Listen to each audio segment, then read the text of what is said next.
como objetivo abarcar qué es la personalidad, los conceptos que la componen y conocer las opiniones de diferentes autores desde sus respectivos enfoques. A continuación mencionaremos los conceptos más relevantes para entender un poco mejor la personalidad. Así es, el primer concepto es rasgo. Rasgo se conoce como eso característico de nosotros, en especial de cada individuo, que nos permite interactuar con las personas de nuestro alrededor. De mismo modo, el mecanismo es la forma en que expresamos el rasgo. Un ejemplo de esto sería la ira. Cada persona la expresa de diferente forma. Continuando, el patrón, que es otro concepto muy relevante, se conoce como conjunto de conductas o respuestas que se desarrollan de manera repetida o continua. Posteriormente, el temperamento hace referencia al componente biológico y hereditario de la personalidad, con el que ya venimos predispuestos. Por otro lado, se encuentra el carácter, que es todo lo contrario de lo que acabó de mencionar mi compañera Daniela. Este se da a través de la vida, se va conformando a lo largo de la vida y es un constructo social. ¿Pero qué es un constructo? Como su mismo nombre lo indica, es una construcción colectiva que se hace sobre un tema específico. Continuando, otro concepto muy relevante es la adaptabilidad. ¿Qué se entiende por adaptabilidad? Es cuando un individuo encuentra una estabilidad en un contexto determinado. Ahora, posteriormente, teniendo en cuenta todos estos conceptos mencionados, mi compañera va a decir en conclusión una definición de qué es personalidad. Bueno, la personalidad es un constructo que se compone del temperamento y del carácter, por medio de un conjunto de rasgos y mecanismos relativamente estables, para formar la identidad del individuo en un determinado contexto, ya sea social, cultural o histórico. A continuación vamos a mostrar las diferentes posturas teóricas para sustentar la personalidad. ¡Vamos a verlo!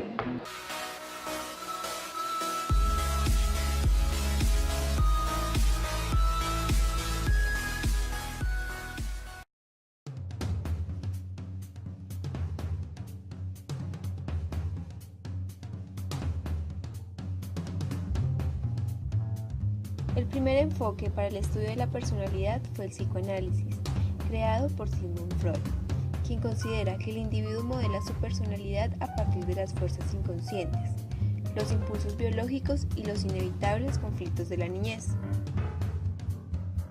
Freud postuló que el individuo es dirigido por instintos, los cuales son fuerzas motivadoras que impulsan y dirigen la conducta. Los instintos se dividen en dos categorías: instintos de vida y de muerte. Los instintos de vida tienen por objeto la supervivencia del individuo por medio de la satisfacción de necesidades. Se orientan al crecimiento y al desarrollo. Se manifiestan. Por otro lado, los instintos de muerte son impulsos inconscientes orientados al deterioro, a la destrucción y a la agresión. Freud dividió la personalidad en tres niveles. El primero es el consciente, el cual incluye todas las sensaciones y experiencias de las cuales tenemos conciencia en un momento dado. El segundo es el inconsciente. Hace referencia a los instintos, deseos y anhelos que dirigen nuestro comportamiento. Es el depósito de fuerzas que no podemos ver ni controlar. Y por último, el preconsciente. Este es el almacén de recuerdos, percepciones y pensamientos, de los cuales no estamos conscientes en un momento, pero que podemos traer fácilmente a la conciencia. Freud revisó su concepto de los tres niveles de la personalidad e introdujo tres estructuras básicas de la anatomía de este: el ello, el yo y el superyo. El ello es el aliado de los instintos. Como fuente de energía psíquica, el ello opera en razón del principio de placer, evitar el dolor y aumentar el placer. El yo es el amo racional de la personalidad. Se encarga de controlar y dirigir los instintos, dado que conoce la realidad, decide cuándo y cómo satisfacer mejor los instintos del ello. El superyo es el padre de la moral. Actúa por medio de la interiorización de valores y normas de los padres y la sociedad. Funciona por medio de la conciencia, que contiene las conductas por las que se ha sido castigado, y por medio de... Freud planteó 5 tipos de personalidad según la teoría psicoanalítica. El primero es neurótico, el segundo perverso, el tercero psicótico, el cuarto limítrofe y por último el melancólico.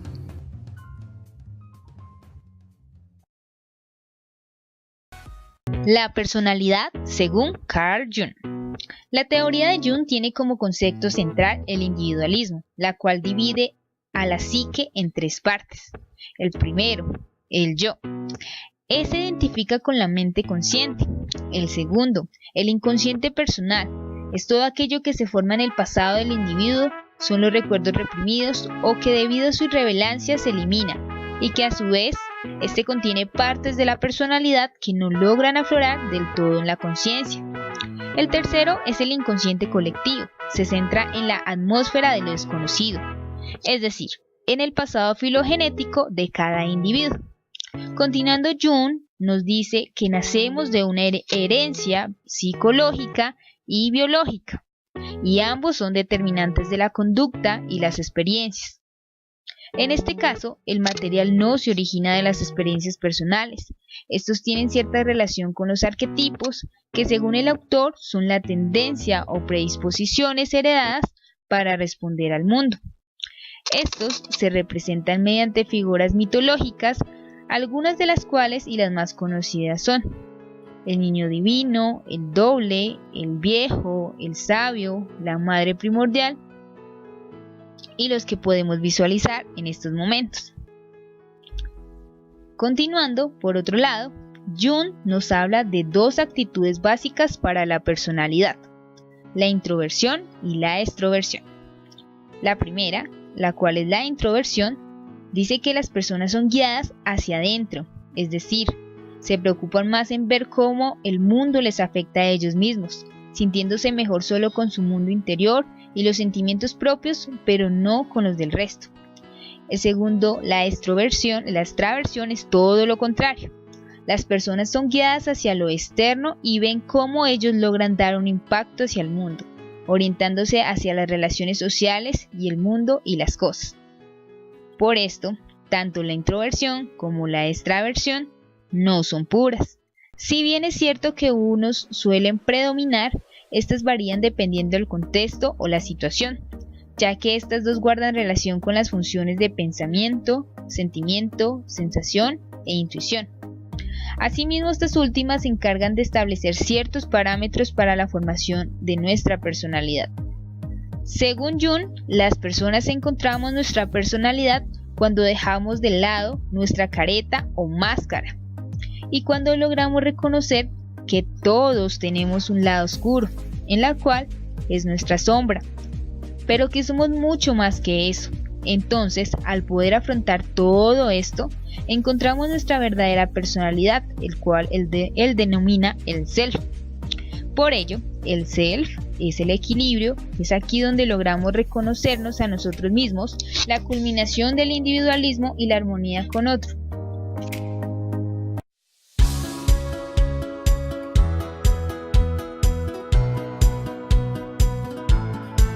Siguiendo con las teorías psicoanalíticas, encontramos la de Alfred Adler, quien postuló la psicología individual. Adler propuso los sentimientos de inferioridad, los cuales están presentes como una fuerza motivadora en el comportamiento. Se pueden explicar a través del crecimiento individual, el cual se obtiene a través de la compensación de los intentos por superar las inferioridades reales o imaginadas. ¿Qué sucede cuando no se logra compensar los sentimientos de inferioridad? La imposibilidad de no superarlos los intensifica y produce un complejo de inferioridad. Las personas con este complejo tienen mala opinión de sí mismas, se sienten desvalidadas e incapaces de afrontar las exigencias de la vida. Sea cual fuere el origen del complejo, algunas personas tienden a compensarlo y a desarrollar lo que Adler llamó complejo de superioridad, el cual implica una opinión exageradamente buena de las capacidades y los logros personales. El individuo se siente satisfecho consigo mismo, pero no siente que sea preciso demostrar su superioridad con logros. Adler creía que la meta última de todos nosotros es la superioridad o la perfección. Tratamos de alcanzarla por medio de patrones o características únicas, que él llamó estilo de vida. Dividió los estilos de vida en 4. dominante, inclinado a recibir, evasivo y socialmente útil. Por último, para Adler, cada persona es un ser social. La personalidad está moldeada por nuestras interacciones y ambientes sociales únicos, y no por esfuerzos para satisfacer las necesidades biológicas.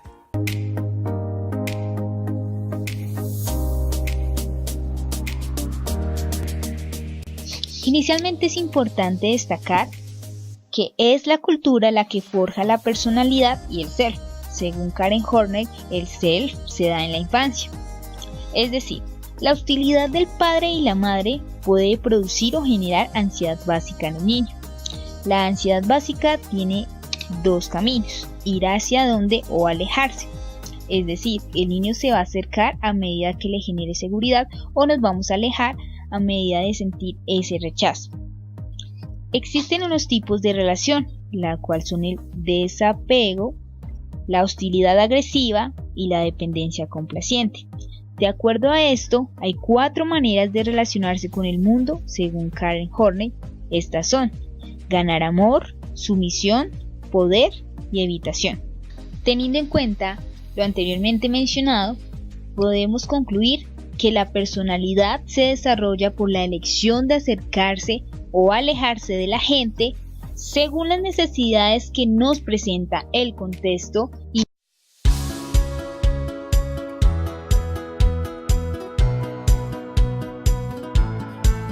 Henry Murray ideó un enfoque de la personalidad que abarca las fuerzas conscientes e inconscientes, la influencia del pasado, presente y futuro.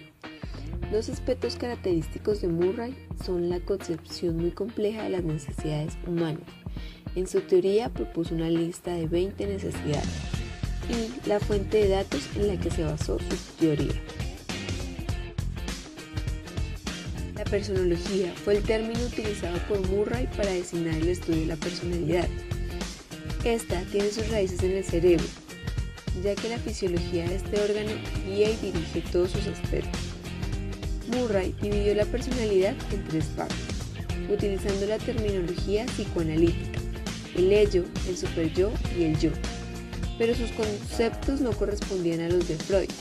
Propuso que el ello es el depósito de todas las tendencias impulsivas innatas, por lo tanto suministra energía a la conducta, la dirige y se relaciona con la motivación. Definió el superyo como la internalización de valores y normas culturales, o sea, las reglas que nos permiten evaluar y juzgar nuestra conducta y la ajena. Y por último, el yo, como el director racional de la personalidad. Por último, el yo, que es el director racional de la personalidad. Lo definió como el organizador central de la conducta, el cual razona, decide y selecciona de forma consciente la orientación de la conducta. De este modo, podemos decir que la aportación fundamental de Murray a la teoría y la investigación de la personalidad es la forma en que utilizó el concepto de necesidades para explicar la motivación y la dirección de la conducta. Planteó necesidades primarias y secundarias. Las primarias provienen de estados corporales e incluyen las que son indispensables para sobrevivir: alimento, agua y evitar daños. Las necesidades secundarias son necesidades psicológicas y emocionales, como el logro y la afiliación.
Nos nosotros mismos.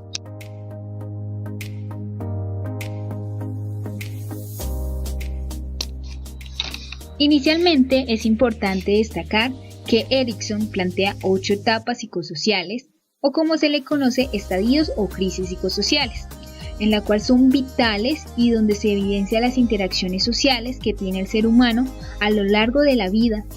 Y Erikson menciona que a medida de que se pasa por cada una de esas etapas, el individuo desarrolla una virtud. De acuerdo a Erikson, la socialización del individuo es un comportamiento aprendido, es un proceso que comienza desde la edad en el que el individuo nace. Por otro lado, según Erikson, tanto el ambiente social en el que el niño se desenvuelve como la capacidad de ejecutar acciones desde pequeño son las que hacen al niño sentirse frustrado o triunfador.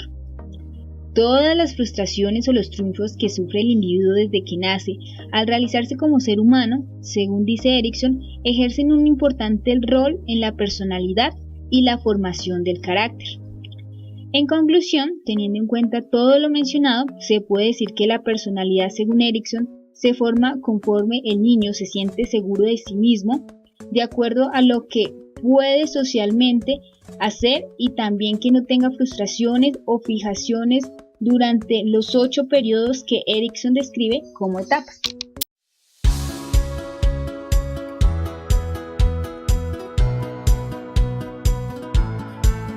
Hans Eysen planteó la teoría de la personalidad, basada en 3 dimensiones, definidas como combinaciones de rasgos o factores.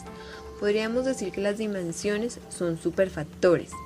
Se dividen en extroversión e introversión. Los extrovertidos prefieren estar en compañía, tienden a ser sociables, impulsivos, audaces, asertivos y dominantes. Tienen emociones más placenteras que otros. Los introvertidos presentan características contrarias. Podemos explicarlo. Biológicamente, el encargado de este proceso es SARA, el sistema activador reticular ascendente, el cual se encarga de activar el sistema nervioso por medio de la red reticular, que se encuentra en la médula espinal.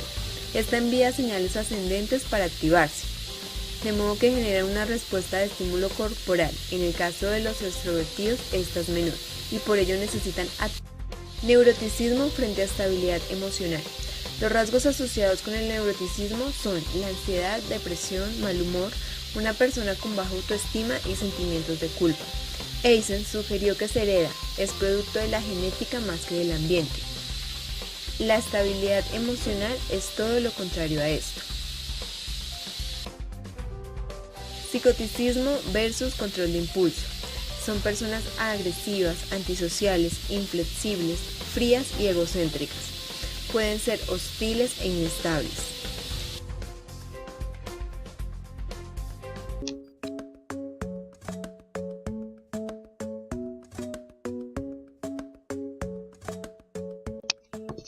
Inicialmente es importante destacar que la teoría de Allport era de tipo ideográfico, ya que tiene en cuenta la particularidad y la unicidad.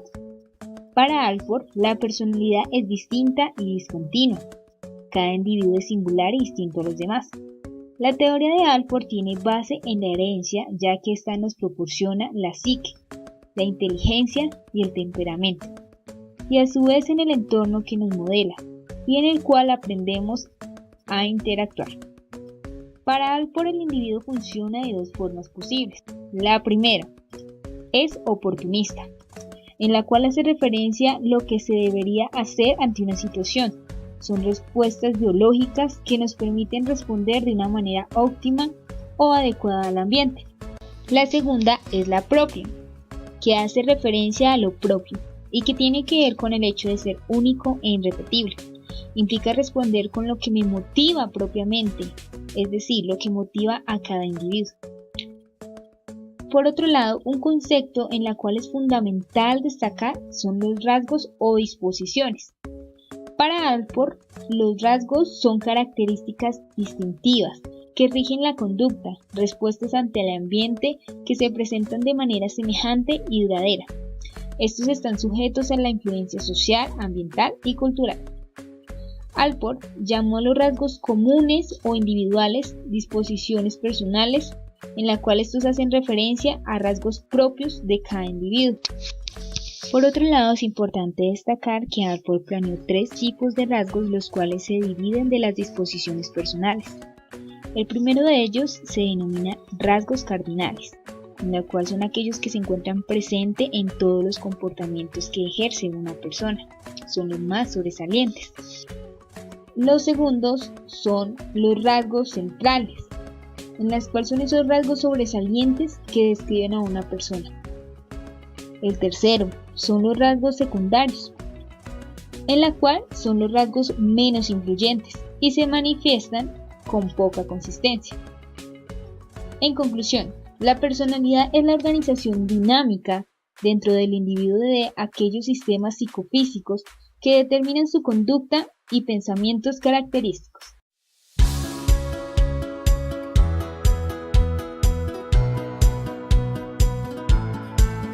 Raymond Cattell, con su estudio de la personalidad, pretendía predecir cómo se comportaba un individuo frente a una situación de estímulo dada.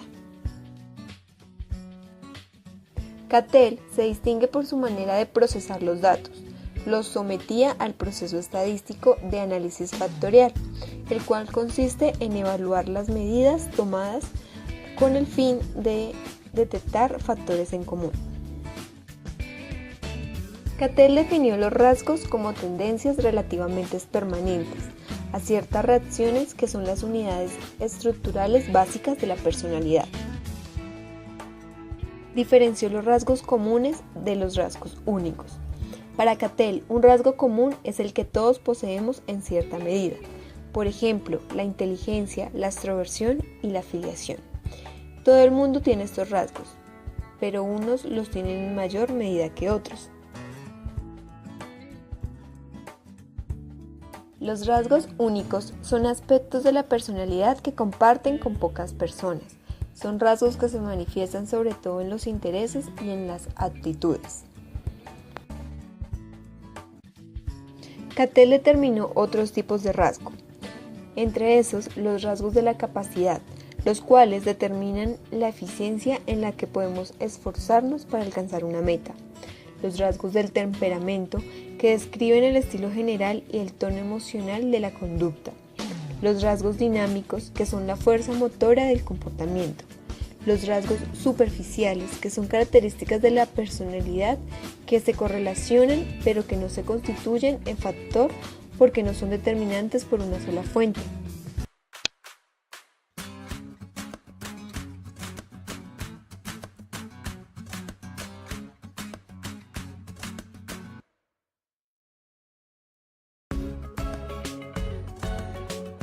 Según Skinner, la personalidad de cada individuo se evidencia por las respuestas de cada una de sus acciones, el responder del mismo modo ante los estímulos en base a la experiencia.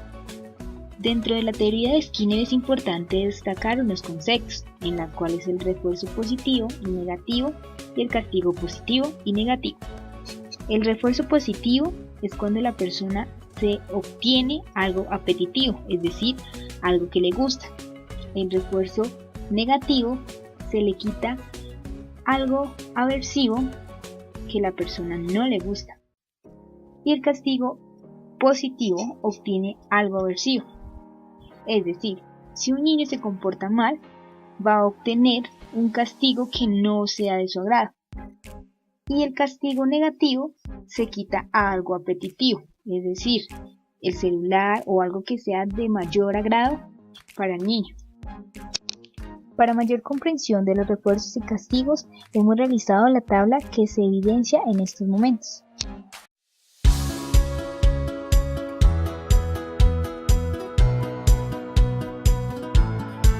Teoría de los constructos personales de Kelly.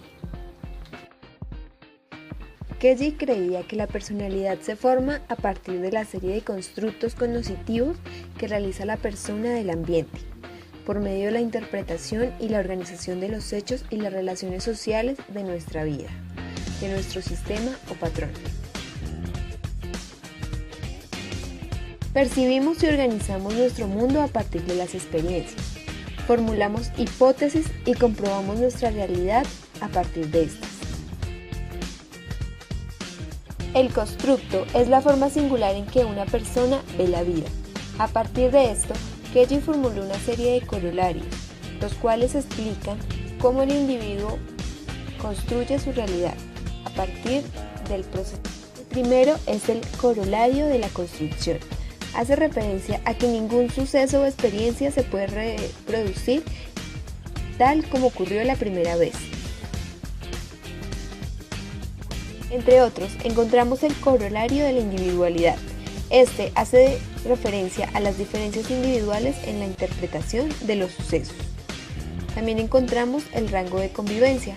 Son pocos constructos personales adecuados o relevantes para los casos. Encontramos el corolario de la sociabilidad, el cual hace referencia a las relaciones interpersonales.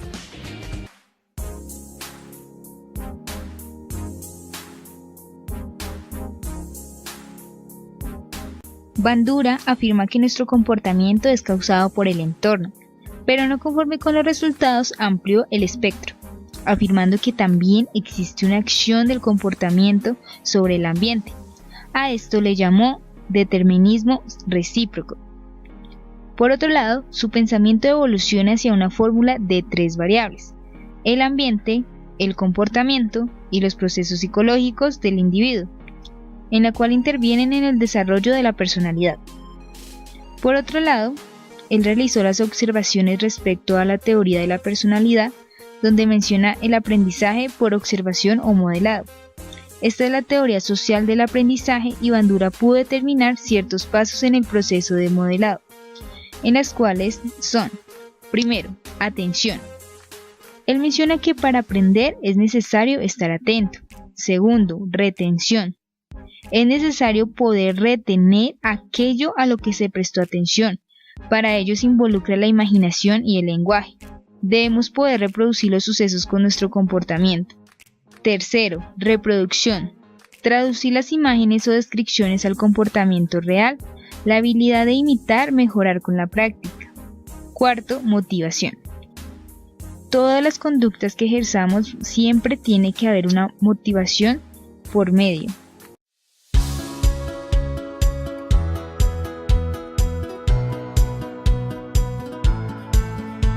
Cree en la importancia relativa de los rasgos de la personalidad y las situaciones para predecir la conducta, y estimuló a los investigadores de la personalidad a cuestionarse cómo podrían contribuir al comportamiento de la personalidad y de las situaciones.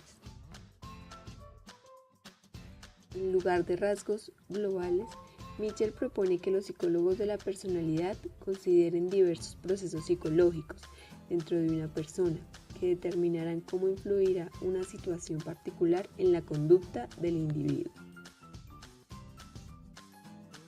Mitchell ha desarrollado modelos complejos de la forma en que los rasgos afectan al comportamiento en ciertas situaciones.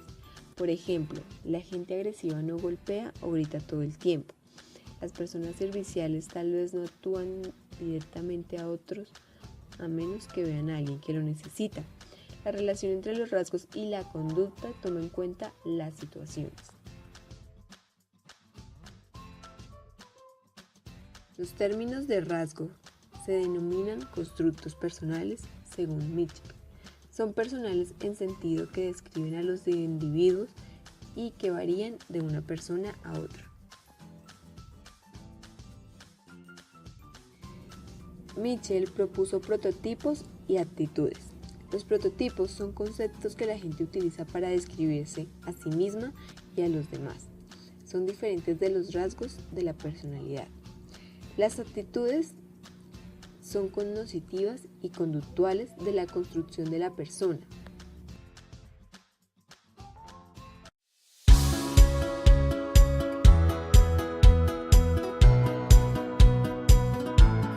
Abraham Maslow, teoría de la jerarquía de necesidades. Se considera a Abraham Maslow el fundador y líder espiritual del movimiento humanista dentro de la psicología. Maslow sostenía que si no estudiamos los mejores ejemplos de la humanidad, es decir, a las personas más creativas, sanas, maduras de la sociedad, estaremos subestimando la naturaleza humana. Maslow propuso una jerarquía de 5 necesidades innatas que activan y dirigen la conducta. Empezaremos desde las necesidades más básicas y necesarias para el individuo. Si alguna vez nadaba y le faltó el aire, o tuvo la sensación de asfixia, o si alguna vez pasó mucho tiempo sin comer, seguramente las necesidades de amor y estima carecen de importancia, cuando su cuerpo lo que necesita son las necesidades fisiológicas, lo que Maslow determinó como el alimento, el agua y el sexo, las necesidades básicas del individuo.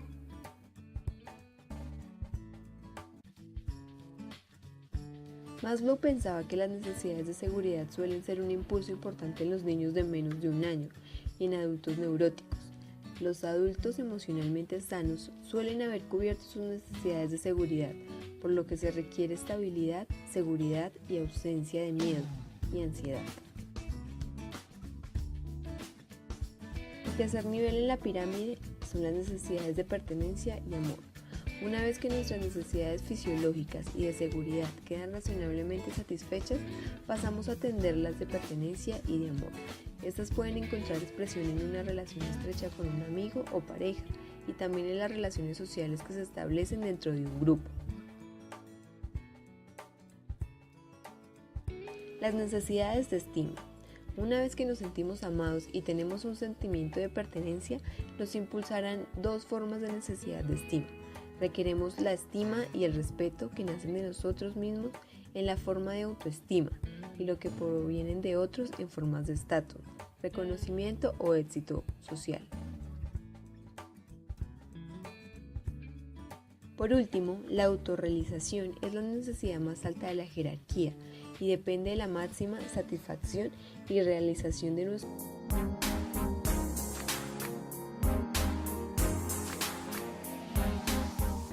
Inicialmente es importante destacar que Rogers se interesó en el estudio del individuo en sí mismo.